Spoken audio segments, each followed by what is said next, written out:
Tātad, kas būtu tādi neliederīgi ieguldījumi nekustamā īpašumā, kas dārgi maksā, bet būtiski nepalielina dzīvokļu vērtību?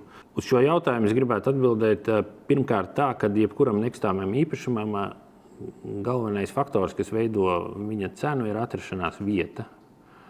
Un, ja mēs ņemam divus vienādus dzīvokļus, kur viens ir izvietots, teiksim, Ludzā un otrs atrodas Jūrmalā, un mēs abos veicam vienāda apmēra ieguldījumus, tad tas rezultāts būs tāds, ka Ludzā mēs nekad mūžā nedabūsim ne mēs, ne mūsu bērni, ne mazbērni to naudu atpakaļ. Savukārt Jūrmalā mēs pārdosim vēl ar peļņu. Līdz ar to cilvēkiem pirms plānot remontus, viņiem vajadzētu pirmkārt apzināties to, kādā kategorijā tas ir īpašums. Un, ja tas ir, teiksim, sērija veida dzīvoklis, tad es domāju, ka tur nebūtu liederīgi ieguldīt naudu kaut kādās gudrās mājas tehnoloģijās, masāžu vannās un dažādās citās ekstrās, kas varbūt piederētu augstākas klases īpašumiem.